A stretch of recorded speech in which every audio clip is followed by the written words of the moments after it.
kami, Engkau mengasihi kami, bahkan Engkau terus berjalan bersama dengan kami. Pagi ini tak henti-hentinya kami bersyukur kepada Tuhan. Kami percaya anugerah Tuhan cukup bagi kami. Oleh karena itu biarlah kami hanya menaikkan sembah kami, ucapan syukur kami, dan terima kasih kami hanya kepada Tuhan. Pagi ini kami mengakumulasikan iman kami. Kami mau menerima segala sesuatu yang baik, sehingga apapun yang Tuhan berikan melalui kebenaran, membawa kami semakin memahami apa arti kasih Tuhan, apa arti hidup kami di dalam Engkau. Dan kami percaya Engkau yang menjamah hati dan pikiran kami. Terima kasih, kami bersyukur kepadamu Tuhan. Kami menyembah, kami memuji, dan kami mau menerima setiap kebenaran hanya di dalam nama Tuhan Yesus. Haleluya, amin. Ya, jangan duduk dulu. Saya lihat ada Hansen, ya. Ya, Hansen ini 2 minggu lalu kakaknya, cecenya kecelakaan tunggal ya. Tunggal atau ya, tunggal. Dan cukup lumayan ya, dan sampai hari ini belum bisa dioperasi rahang dengan mulut ya, belum bisa karena ada masalah. Jadi ayo sampai hari ini belum bisa, kita doakan supaya Tuhan menjamah cecenya ya. Cece siapa namanya Hansen? Tante lupa. Hah? Weni, Cece Weni ya, supaya Tuhan jamah infeksi apapun dari akibat luka, supaya mulut dan rahangnya segera bisa dioperasi secepatnya. Ya, ayo kita mengangkat tangan kita kepada Tuhan, kita berdoa sama-sama, kita panggil nama Tuhan dan kita doakan Cece Weni. Mari kita berdoa bersama. Di dalam nama Yesus kami menyerahkan Cece Weni ke dalam tangan Tuhan. Kami mohon Tuhan berperkara, Tuhan mengambil alih, Tuhan menjamah, Tuhan memulihkan setiap apapun yang tidak bisa untuk dioperasi. Kami berdoa dalam nama Yesus, Tuhan memberikan pertolongan. Di dalam nama Tuhan Yesus kami menyerahkan Cece daripada Hansen ke dalam tangan Tuhan. Apapun yang menjadi kendala untuk dia belum bisa dioperasi, kami berdoa dalam nama Yesus. Tuhan Engkau jamah, Engkau memulihkan, Engkau menyembuhkan, Engkau menyempurnakan. Sehingga Weni boleh secepatnya dioperasi. Dan kami berdoa untuk apapun yang dialami, tidak membawa segala sesuatunya semakin tidak kami inginkan. Tetapi sungguh pertolongan Tuhan nyata, melalui tim medis yang ada di rumah sakit. Untuk papa daripada Hansen, Tuhan juga berkati, biar Tuhan memberikan kekuatan, dan juga Hansen yang merawat keduanya diberikan hikmat. Di dalam nama Tuhan Yesus, kami sudah berdoa. Amin. Ya, silahkan duduk. Baik, pada pagi ini saya mau kita belajar satu bagian firman Tuhan yang biasanya seringkali kita ucapkan di dalam kehidupan kita sehari-hari ya. Sebagai orang percaya kita tuh familiar banget dengan ucapan takut akan Tuhan. Orang yang takut akan Tuhan. Dan setiap kita kadang-kadang di dalam doa ulang tahun, di dalam doa apapun, kita berdoa supaya Tuhan memberikan roh yang takut akan Tuhan. Dan kadang-kadang kalau kita misalnya diberitahu, kenal bapak ini enggak? Kenal ibu ini enggak? Kenal orang ini enggak? Pasti nanti di dalamnya itu akan dibilang bahwa itu orang takut Tuhan loh. Atau kadang-kadang kebalikannya, itu orang benar-benar deh enggak takut sama yang namanya Tuhan.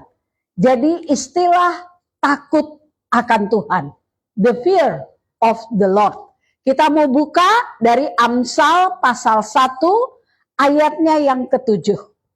Amsal 1 ayatnya yang ke-7 kita akan baca bersama-sama.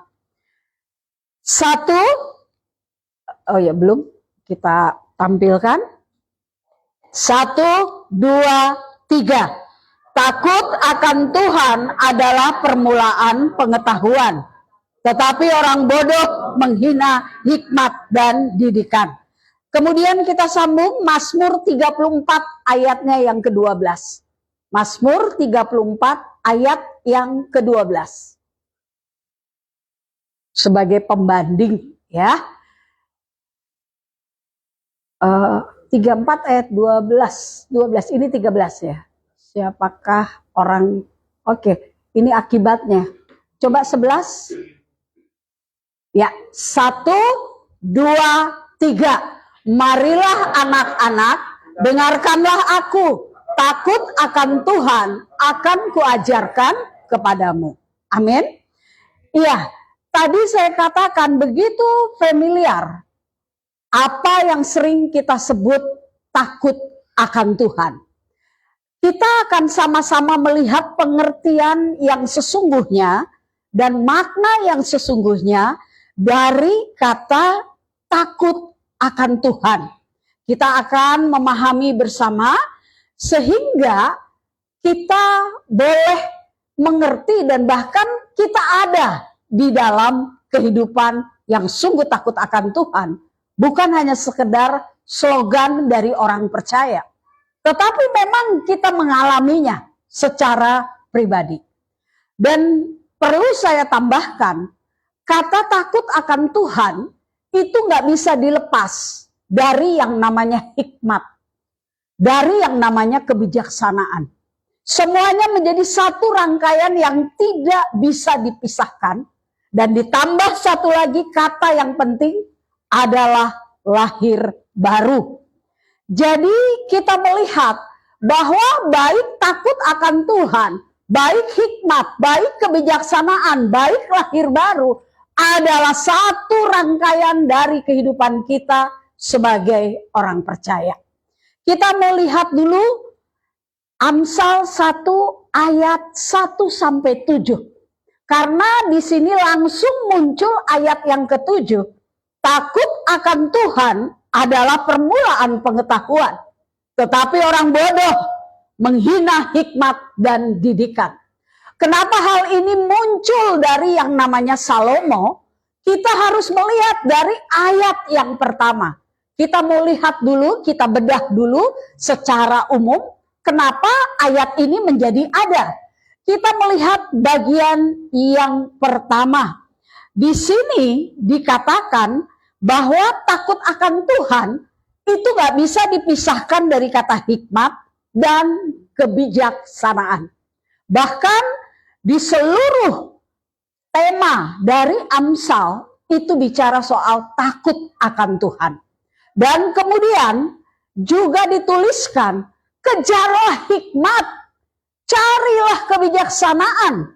Aku mengajarkan kepadamu, baik di dalam Amsal, baik di dalam pengkhotbah, baik juga di dalam Mazmur.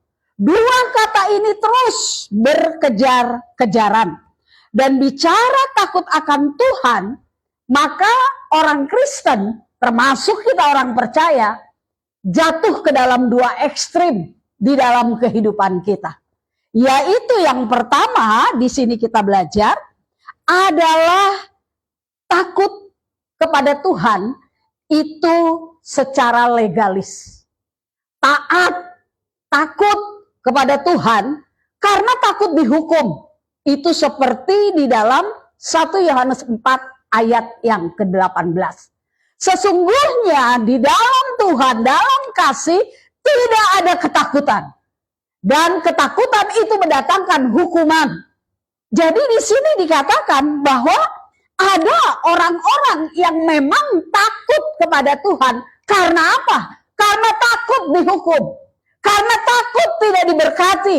Karena takut tidak disertai. Memberi supaya diberkati, bargaining. Dan ini adalah legalis.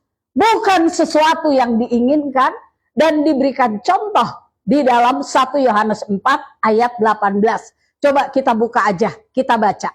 Ya. 1 Yohanes 4 ayat 18. Hari ini kita banyak main ayat ya, kita belajar banyak ayat. Ayo kita baca dengan keras. 1, 2, 3. Di dalam kasih tidak ada ketakutan. Kasih yang sempurna melenyapkan ketakutan. Sebab ketakutan mengandung hukuman, dan barang siapa takut, ia tidak sempurna di dalam kasih. Nanti kita belajar. Kenapa? Karena dia tidak mengenal siapa pribadi Allah yang sebenarnya. Karena kalau kita mengenal Tuhan, kita tahu siapa Allah kita. Seperti yang tadi W.L. Vianney mengatakan, kami takut dan gentar, kami mengasihi, kami percaya. Maka kasih yang sempurna itu melenyapkan ketakutan. Kita nggak punya lagi yang namanya takut secara legalis. Kalau saya nggak buat ini, kalau saya nggak itu, kalau saya nggak ini, saya dihukum. Itu legalisme. Dan ketakutan yang kedua adalah yang liberalis. Itu seperti yang dituliskan di dalam Roma pasal 1 ayat 21 sampai 32. Nggak ada yang benar, semua orang berbuat jahat. Semua orang penuh dengan tipu daya. Mereka menggantikan Tuhan dengan keinginan mereka. Mereka tidak memiliki rasa takut akan Tuhan. Mereka tidak percaya kepada Tuhan. Kaki mereka menuju kepada kejahatan. Ini orang-orang liberal. Mereka tahu ada hukuman, tapi mereka tidak takut dan tidak peduli. Karena orang-orang seperti ini tidak berpikir bahwa neraka is real. Surga itu real. Mereka nggak percaya. Mereka tahu, yang mereka pikirkan sudah meninggal ya sudah, mati dimakan cacing, udah beres, nggak ada lagi kehidupan. Jadi kita lihat dua ekstrim yang terjadi di dalam kehidupan orang Kristen dan kita kebanyakan adalah ketakutan secara legalisme dan ketakutan secara liberal.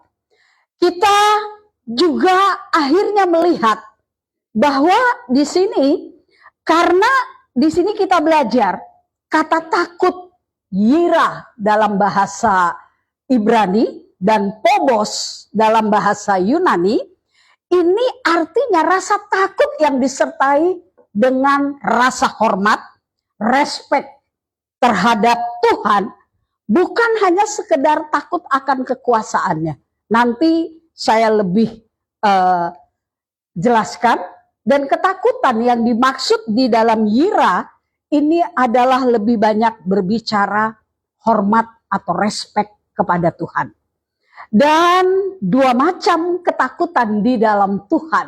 Kalau tadi secara umum liberal dan legalisme. Tetapi di dalam kepercayaan kita kepada Tuhan ada dua ketakutan yang kita lihat. Yang pertama adalah ketakutan budak. Itu servile fear.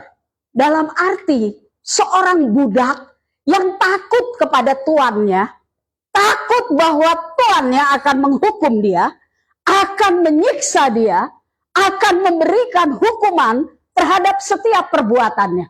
Karena dia budak, dia dipenjara, dia diikat, dia dalam arti dipenjara secara nyata dan tidak, pada dasarnya dia adalah orang hukuman. Seperti yang dituliskan di dalam kebudayaan Romawi. Ketika dia memiliki seorang budak, maka ketika budak itu menikah dan punya anak, anak itu pun adalah seorang budak. Dan telinga mereka dibolongin sebagai tanda, ini miliknya siapa? Milik Pak Tato lah, miliknya Pak Miming lah, miliknya Pak Togap lah. Dan pemilik berhak melakukan apapun, bahkan disuruh loncat untuk bunuh diri pun boleh. Karena dia adalah budak. Dan oleh karena itu servile fear, ketakutan seorang budak adalah ketakutan kepada tuannya. Karena ini Tuhan mau menghukum apalagi. Apalagi kesalahan yang saya buat.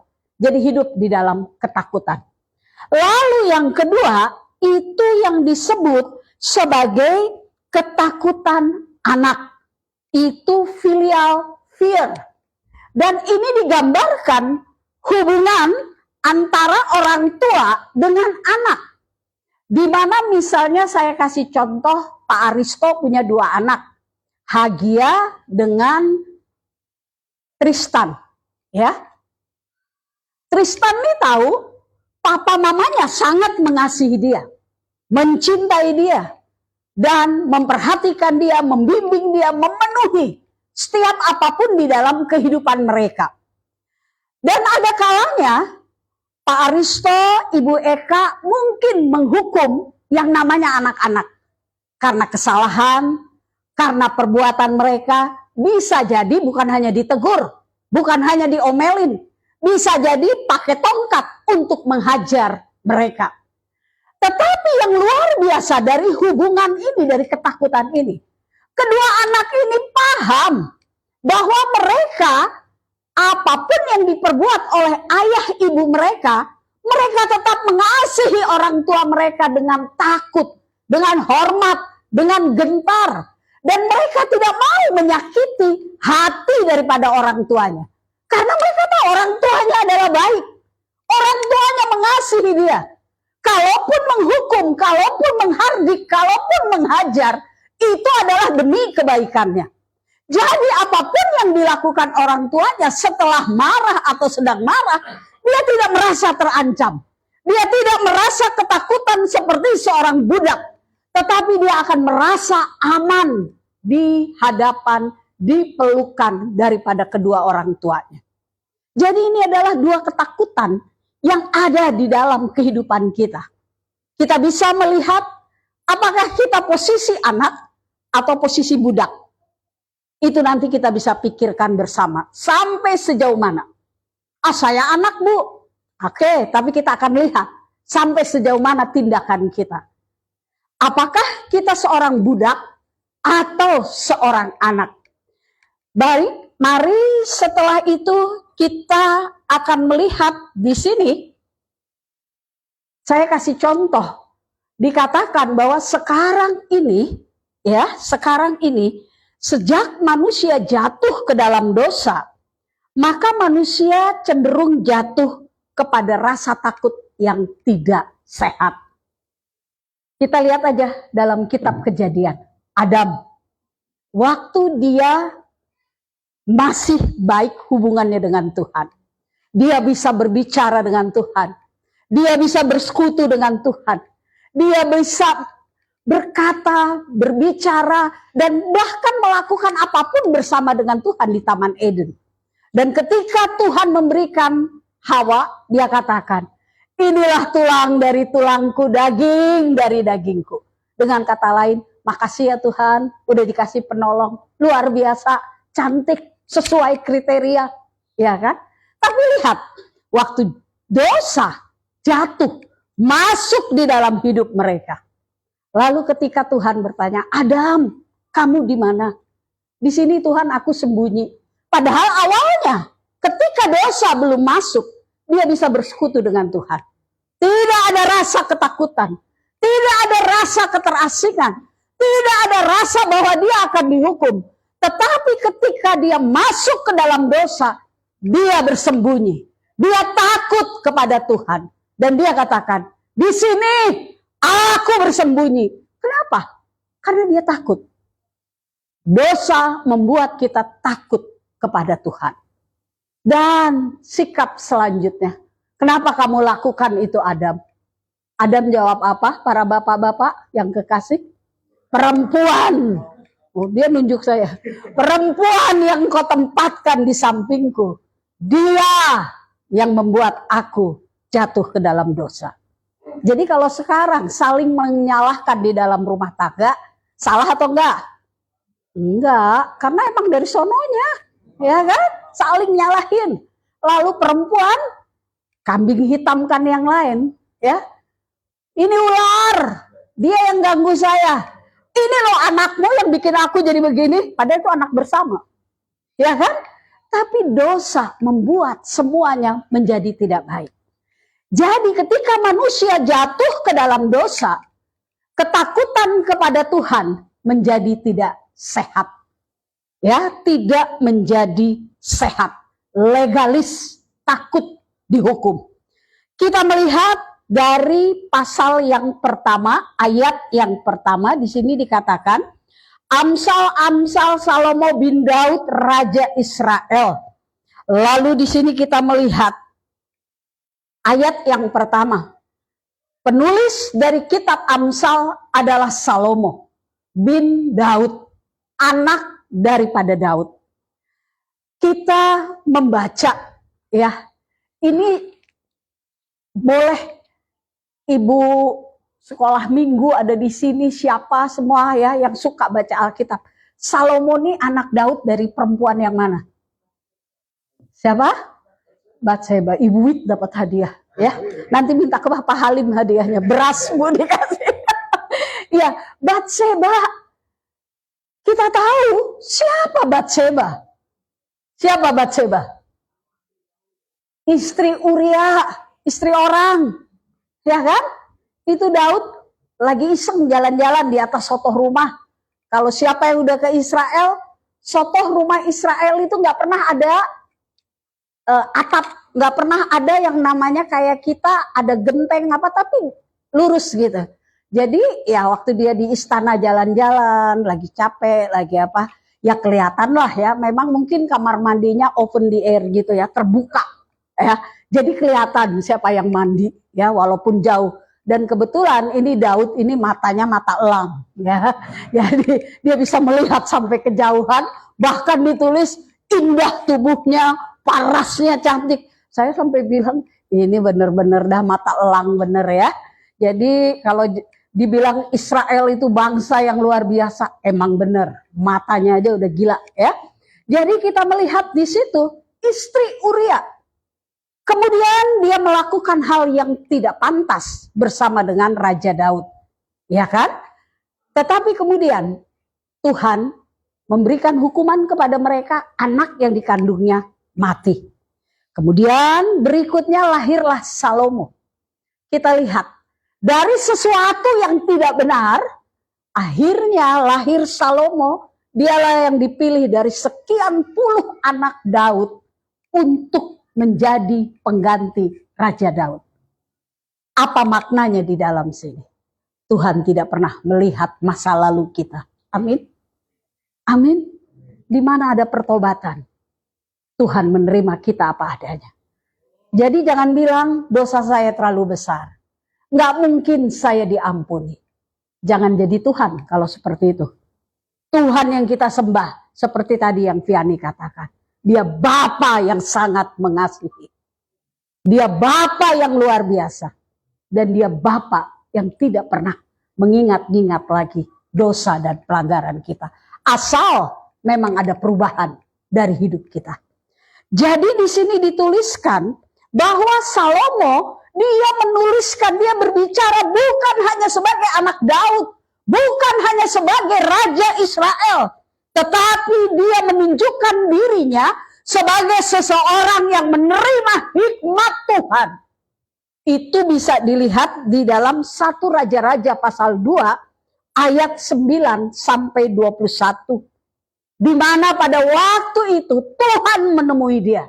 Dan Tuhan bilang, Tuhan senang dengan apa yang dilakukan oleh Salomo. Dia melakukan apa yang benar. Dan Tuhan katakan, apa yang kamu minta daripadaku. Dan kita lihat luar biasa yang dia minta. Dia minta hati yang pandai, hati yang paham, menimbang perkara. Lalu kemudian dia juga katakan, kemampuan untuk membedakan yang jahat dan yang baik.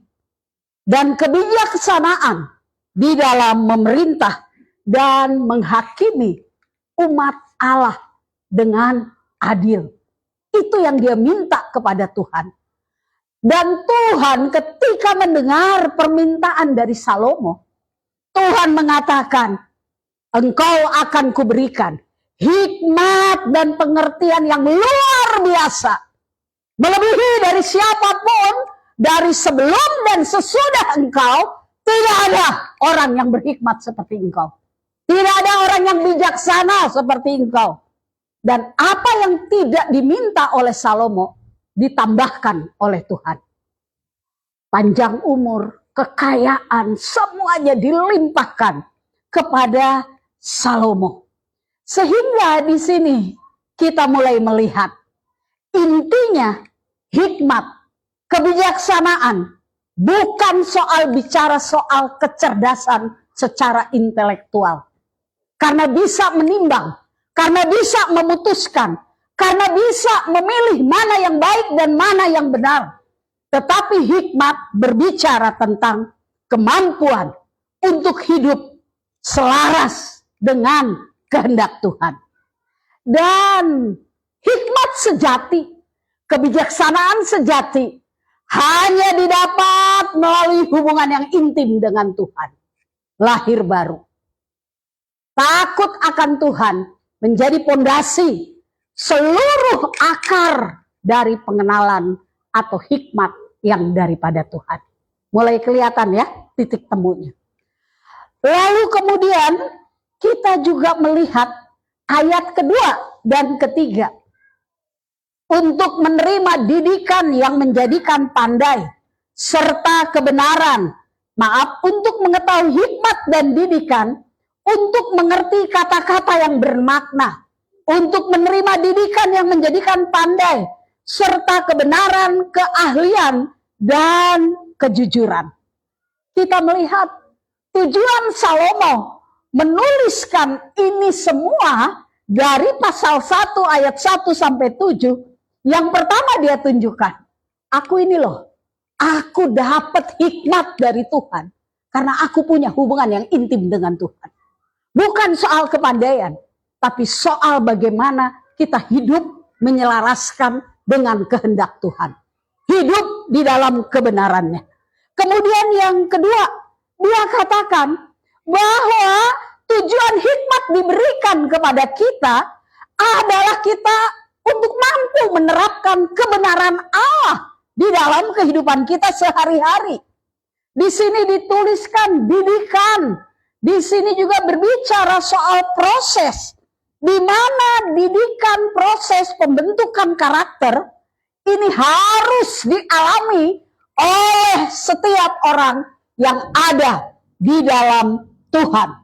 Dan dengan demikian bisa membedakan mana yang baik, mana yang benar, mana yang salah, mana yang tidak salah. Dalam arti Tuhan itu gak seneng kalau kita hanya pintar. Dipenuhi dengan pengetahuan teologi, dipenuhi dengan pengetahuan Alkitab, dipenuhi dengan segala sesuatunya, tetapi nggak benar di dalam Tuhan. Banyak orang-orang yang menyandang doktor, bahkan profesor, tapi orangnya tidak mengenal Tuhan. Ketika kami kuliah, kami punya seorang profesor yang namanya Eta Lineman. Eta Lineman adalah seorang profesor keturunan Yahudi atau orang Jerman. Dia adalah seorang teolog liberal. Orangnya udah tua. Ya, badannya juga cukup besar dan dia adalah murid dari Bultmann. Semua tahu siapa Bultmann, Paul Bultmann, ya. Dan akhirnya ketika dia menyadari bahwa teologianya adalah liberal dan tidak mempermuliakan Tuhan, karena otaknya aja yang pintar, tapi hatinya nggak benar, dia akhirnya bertobat dan dia mengajarkan kepada kami teologia proper, yaitu teologia proper itu apa ya Pak Aristo? Tentang Allah, ya. Jadi ini profesor, dia menyadari, dia mengajarkan teologi, dia paham Alkitab, dia paham bahasa asli, tapi dia tidak mengenal siapa Yesus. Dan akhirnya waktu dia diubah, dia kembali mengajarkan kepada kami. Jadi walaupun udah tua, dengan bahasa yang begitu sulit juga kami pahami, kami bisa mengambil segala sesuatu yang diajarkan oleh beliau. Ya. Dan saya masih ingat sekali bahwa dia menggambarkan seperti ini. Dia katakan kebenaran firman Tuhan dari orang-orang yang tidak mengenal Tuhan adalah seperti pohon yang kokoh. Ini adalah kebenaran firman. Kemudian dia sebagai seorang profesor teolog yang liberal, semua ini ditutupi oleh pengertian, pemahaman teologi tentang kepintaran, semua akhirnya menutupi semua kebenaran dengan semua pengetahuan yang diajarkan. Jadi semuanya menutupi, nggak lagi jelas. Dan dia katakan, akhirnya ketika dia percaya kepada Tuhan, satu persatu ini semua dilepas, dan dia melihat bahwa di hadapan Tuhan, dia adalah orang yang patut dikasihani. Jadi kita belajar di sini bahwa dasar dari segalanya adalah takut akan Tuhan. Kemudian yang kedua, Amsal pasal 1 ayat 4, untuk memberikan kecerdasan kepada orang yang tidak berpengalaman dan pengetahuan serta kebijaksanaan kepada orang muda. Dan juga tadi ayat 12 dari Mazmur pasal 34. Hai, dengarlah, belajarlah kepadaku anak-anakku, takut akan Tuhan akan kuajarkan kepadamu. Ini adalah perhatian Tuhan terhadap generasi muda sebagai pewaris dari setiap apa yang ada dalam hidup kita. Bahwa di sini dikatakan hikmat juga harus dimiliki oleh orang muda, anak-anak muda, anak-anak yang masih kecil juga sudah ada hikmat berdasarkan kategorinya dia. Dan bukan berarti bahwa mereka orang bodoh, bukan. Tetapi dikatakan tidak atau belum berpengalaman.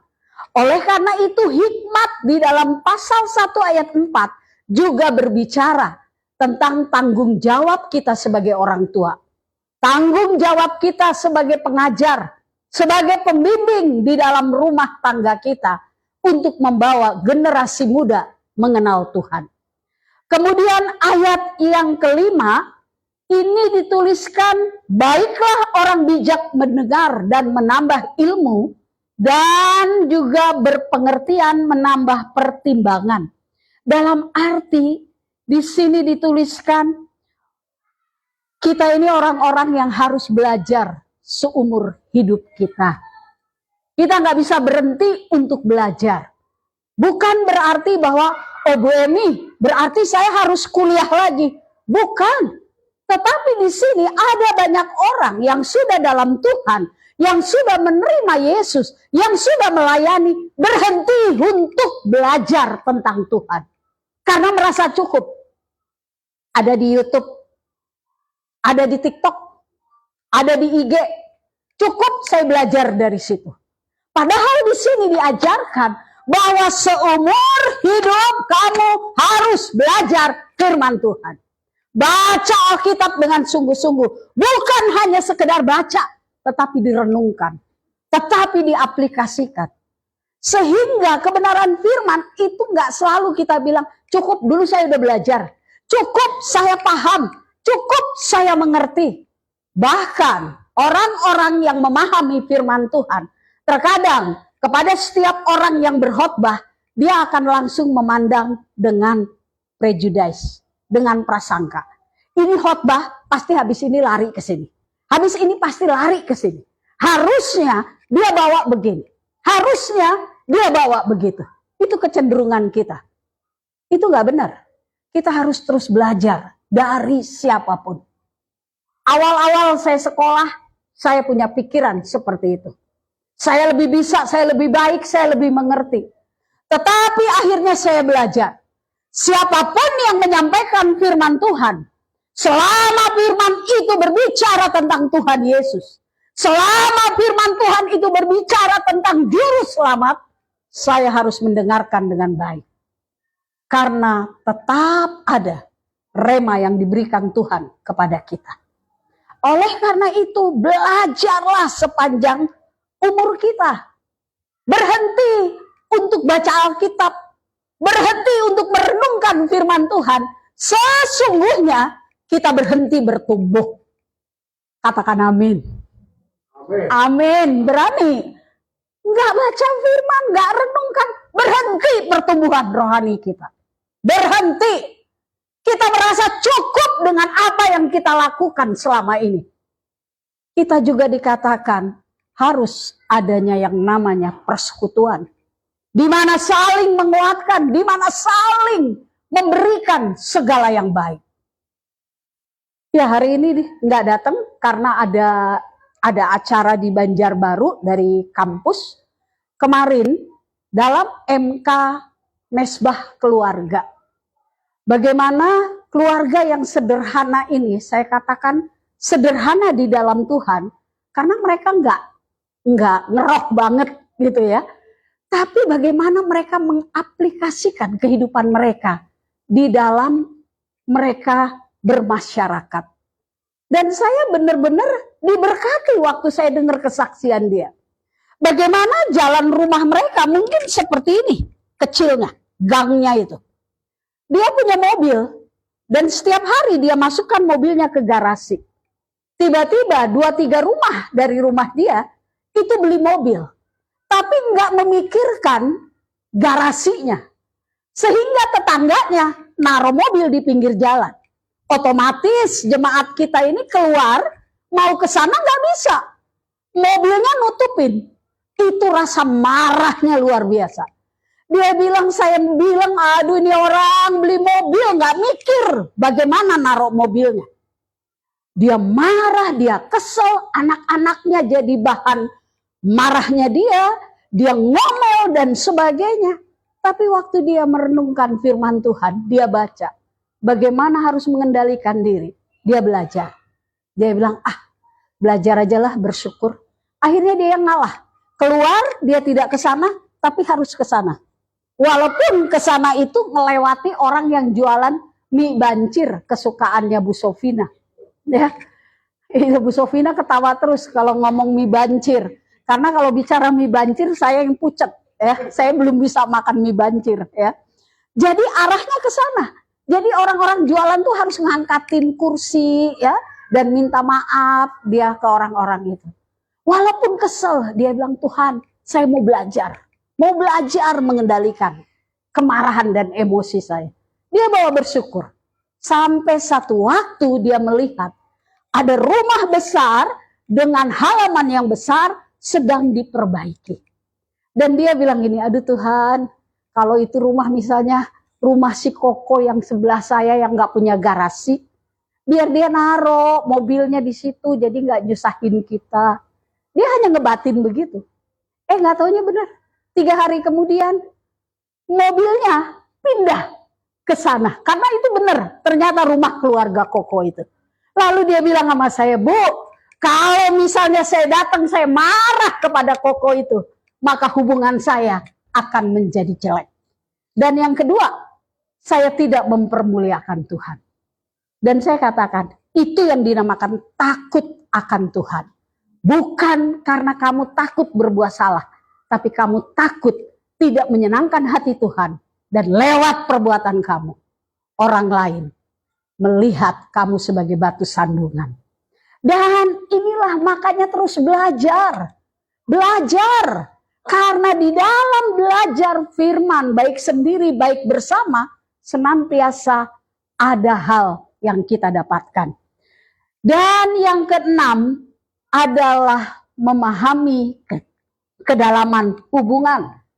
Di sini bicara soal hubungan bersama dengan Tuhan. Nggak berhenti setelah bertobat, tetapi harus mengerjakan keselamatan kita.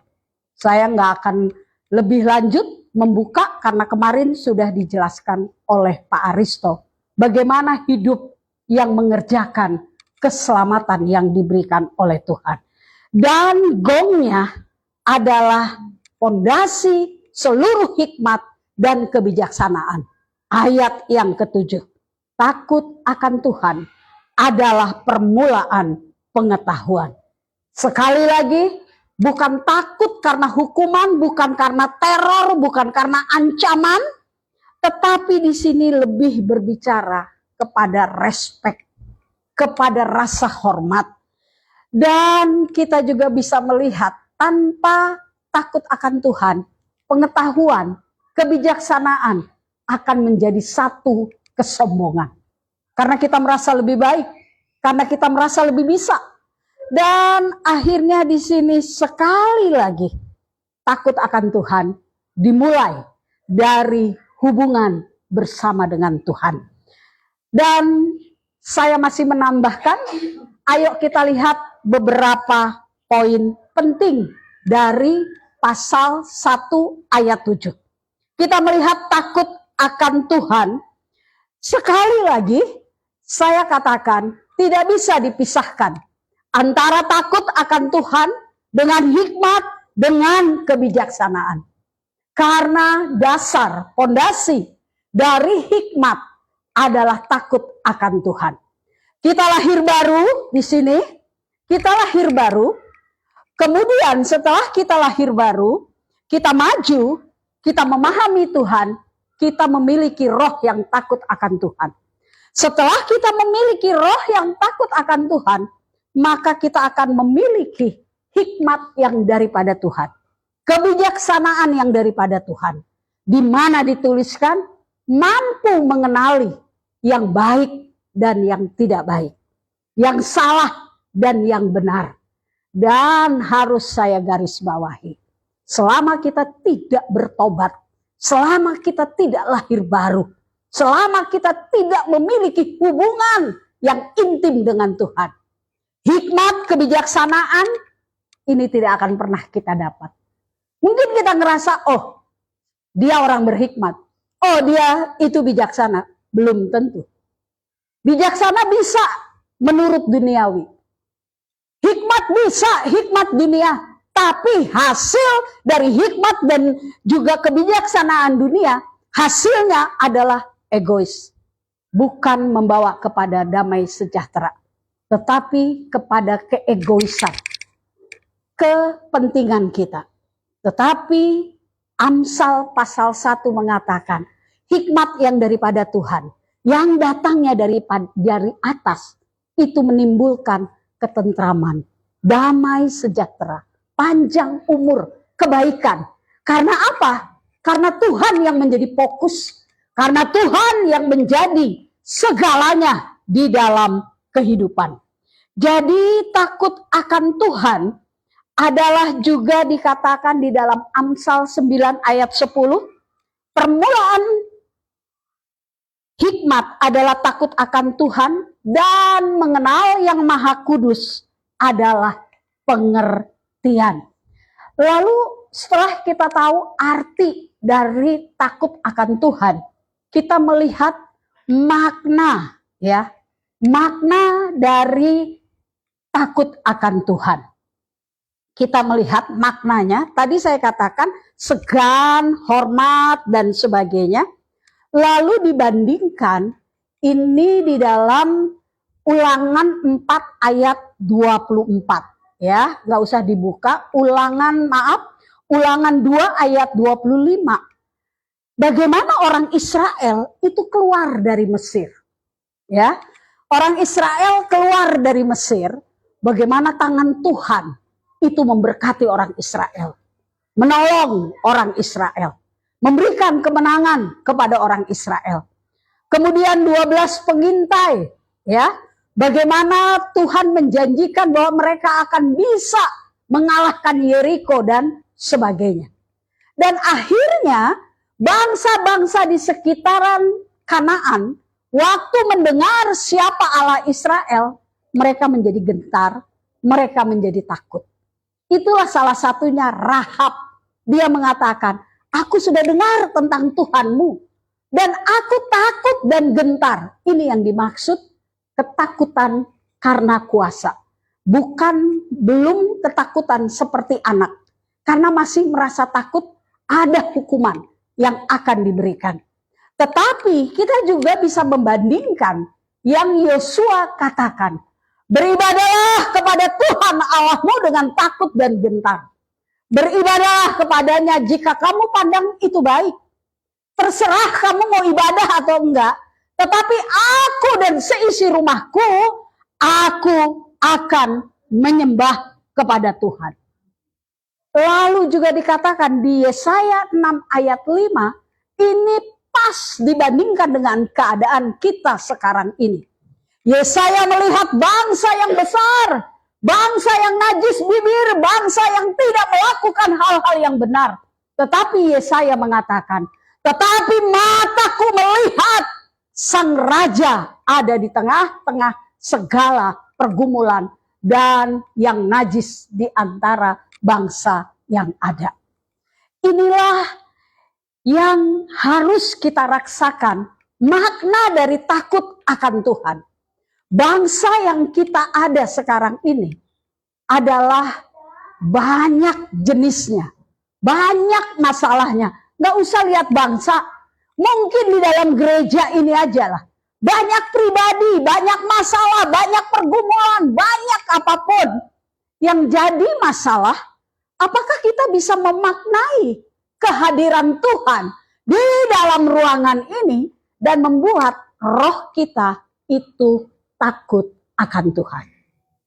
Saya membandingkan dengan 1 Tesalonika 5 ayat 18.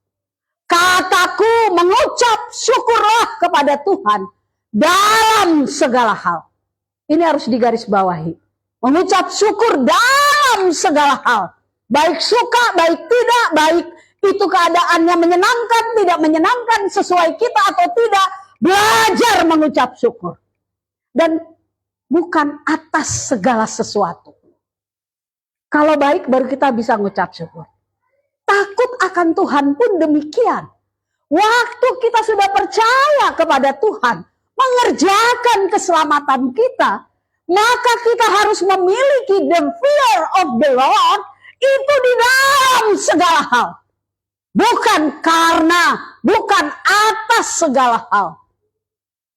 Entah orang itu mau menyembah, entah orang itu mau memuji, entah orang itu mungkin melakukan yang benar, entah orang itu melakukan yang tidak benar, entah orang itu mungkin melakukan hal-hal yang membuat mata kita sepet. Tapi kita harus tetap memiliki roh yang takut akan Tuhan. Amin. Bu, saya nggak mau lagi lah ke gereja. Nggak mau lagi saya ibadah. Kenapa? Sebel lihat mamanya Esi itu. Kok kayaknya nggak bisa senyum? Saya terganggu sama dia. Nggak bisa kayak gitu. Kita punya takut akan Tuhan. Itu maknanya dimanapun, apapun, sesulit apapun, sesusah apapun. Bahkan di tempat pelacuran. Kita harus punya roh yang takut akan Tuhan. Berani ngomong amin? Amin. Amin. Kami punya teman baik. Dia sekarang juga menjadi pendeta di salah satu GKI yang ada di Surabaya dan sudah emeritus, ya, pensiun. Teman baik kami. Dia kasih kesaksian. Waktu saya muda dengan teman-teman, kan pengen tahu dong kehidupan dunia, namanya masih anak muda, ya kan? Lalu pergilah mereka 4 atau 5 orang, mohon maaf, ke lokalisasi. Mau ngerasain, belilah, gitu ya istilahnya. Mereka pergi, wah udah pas minum apa udah diambil satu-satu nih ya sama Wewe Gombel, satu-satu udah diambil. Tinggal dia nih yang belum. Dia masih makan kacang, masih makan pisang ya. Dia bilang masih minum kopi. Padahal di sebelah udah ada nih Bu, udah ada orang, udah ada yang mau ngajak. Tapi saya tuh masih mikir aja. Terus tiba-tiba ingat lagu sekolah minggu. Ingat dengan apa orang muda mempertahankan kelakuan bersih. Ingat semuanya, ingat. Akhirnya dia bilang, Kak, dia pergi, dia nggak jadi. Di tempat lokalisasi, Tuhan bisa berfirman. Dan takut akan Tuhan juga diberikan. Tinggal bagaimana kita punya hubungan apa enggak. Dan dia dengan bangga bilang, bersyukur banget perjaka saya untuk istri saya, katanya ya. Saya sampai bilang, pala loh, kan baik hubungan kami dengan dia ya. Jadi di sini maknanya, ya, ayo takut akan Tuhan. Enggak karena situasi dan kondisi. Enggak karena teman, enggak karena pacar, enggak karena siapapun, teman bisnis, kagak. Tetap takut akan Tuhan. Ya. Dan kenapa seperti itu? Kita lihat di dalam Wahyu 11 ayat 17, Hosea 12 ayat 5. Bagaimana para tua-tua Israel melemparkan semua mahkota apa kepada Yesus, kepada anak domba Allah. Karena begitu luar biasa kemuliaan, keagungan, kekudusan, kebaikannya. Dan mereka mengatakan, worthy is the Lamb. Worthy is the Lamb. Anak domba Allah yang luar biasa. Menggambarkan kekudusan, kebaikan. Jadi kita ini dengan masalah nggak ngebuat kita langsung bilang Tuhan jahat, Tuhan nggak lihat kami. Lalu yang kedua, kenapa kita lihat di dalam Matius bahwa perumpamaan tentang orang kaya, dia bilang dia mau buat ini, buat itu, melakukan ini, melakukan itu. Kayaknya bijaksana karena memiliki kebijaksanaan yang daripada dunia. Lalu Tuhan katakan, hei manusia bodoh, hari ini juga engkau akan mati. Mau bilang apa? Mau ngomong apa? Mata Tuhan ada di mana-mana. Melihat setiap perbuatan. Melihat setiap tindakan. Melihat setiap perilaku. Melihat apapun yang kita lakukan. Mata Tuhan memandang. Oleh karena itu, the fear of the Lord, takut akan Allah, harus ada di dalam diri kita. Bukan karena takut dihukum, tetapi kita nggak mau tidak menyenangkan hati Tuhan. Amin. Ya, seperti itu. Lalu kita melihat, kita juga tadi dikatakan, kita bukan ketakutan budak, tetapi kita ketakutan seorang anak. Kalau dari kita di tempat ini masih ada yang takut dihukum, takut nggak diberkati, takut nggak ini, takut nggak itu, takut nggak ini, Anda masih di bawah hukuman. Anda masih budak, bukan anak. Karena kalau anak, apapun keadaan bapak kita bisa berlari memeluk dia. Apapun keadaan diri kita tahu dia mengasihi kita. Amin. Salomo aja dipakai sama Tuhan. Siapa ibunya? Kita melihat kasih Tuhan mengalahkan segalanya. Jadi nggak ada lagi yang kita bilang, apakah Tuhan mengampuni saya? Apakah Tuhan memberkati saya? Dan hari Senin ketika saya melayani di kantor Pak Tato, saya menggambarkan kehidupan orang yang kadang-kadang kita lupa adalah dua hal.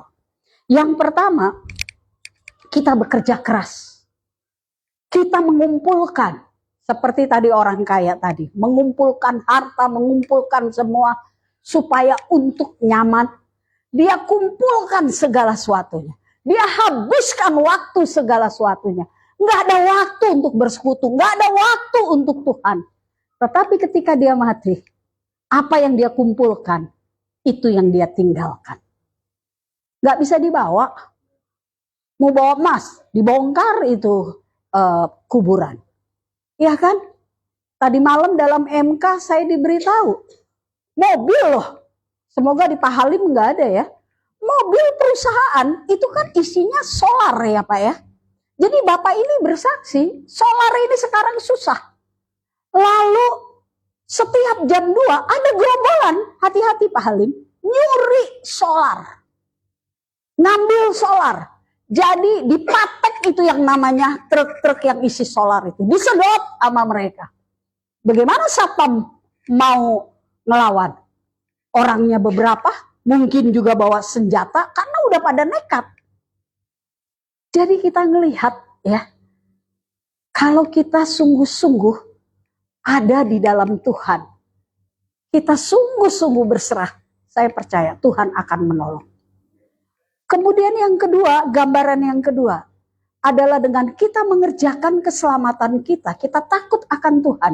Kita hidup bijaksana, kita hidup dalam ketaatan, kita hidup di dalam melayani, kita hidup di dalam memperhatikan orang lain, memberi kepada orang lain. Dan apa yang kita keluarkan, baik uang kita, baik waktu kita, baik tenaga kita, itu yang dibawa ketika kita mati.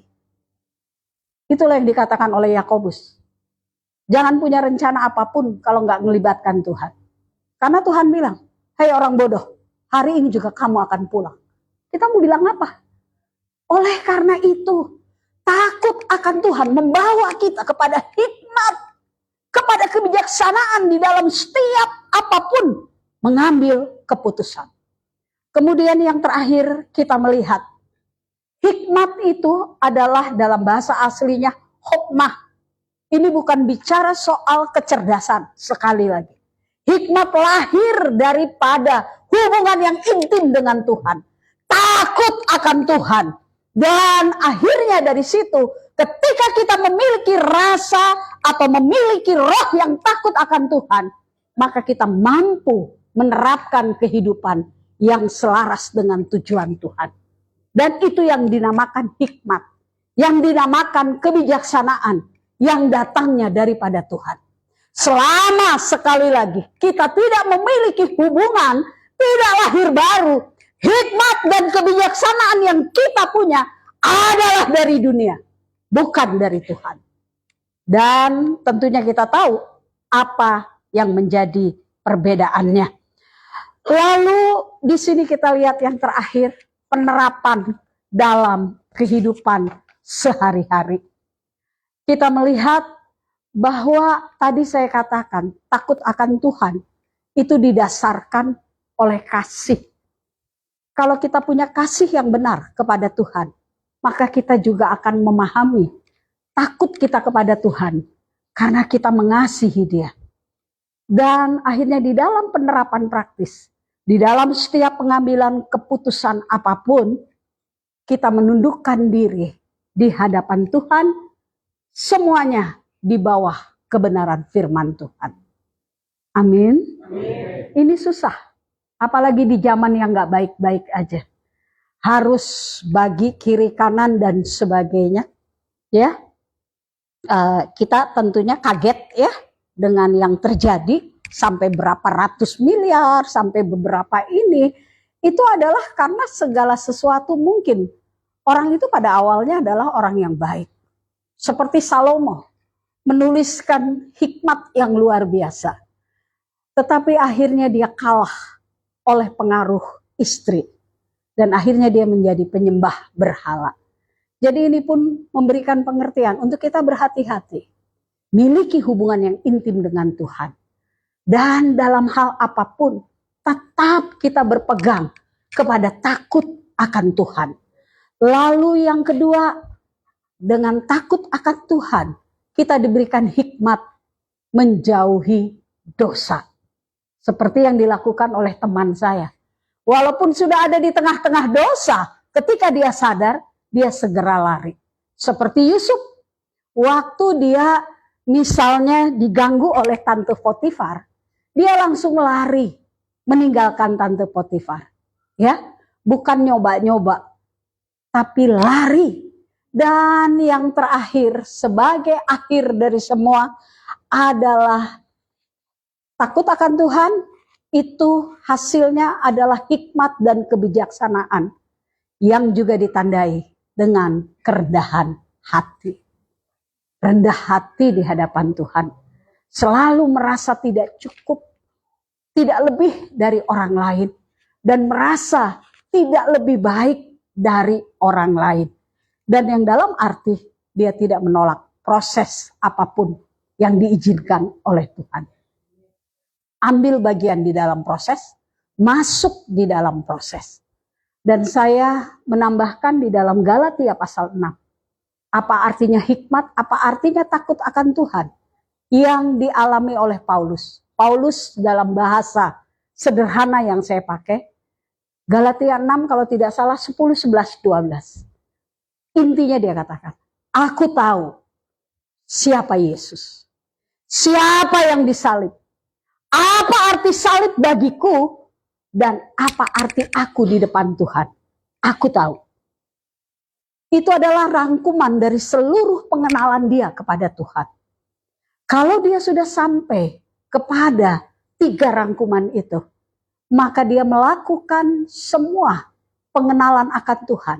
Ditandai dengan takut akan Tuhan.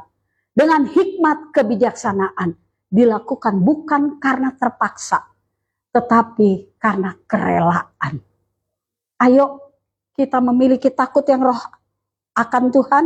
harus dengan rela, harus didasari kasih. Bukan karena terpaksa. Bukan karena besok minggu jadwal saya sebagai WL Singer, hari ini saya harus puasa. Bukan karena hari ini saya yang main musik, saya datang lebih awal. Dan bukan karena saya lagi ada masalah, saya terus datang kepada Tuhan. Minta supaya Tuhan memulihkan, menyembuhkan, menjawab doa. Ada masalah, nggak ada masalah. Ada jadwal, tidak ada jadwal. Ada orang baik atau orang benar. Ada hal menyukakan atau tidak menyukakan. Kita tetap bisa mengasihi Tuhan. Melakukan semua ketaatan. Karena takut akan Tuhan. Itu ditandai dengan segala sesuatunya. Hidup intim bersama dengan Tuhan. Dan kehidupan kita menjadi berkat. Amin. Dapat sesuatu? Amin.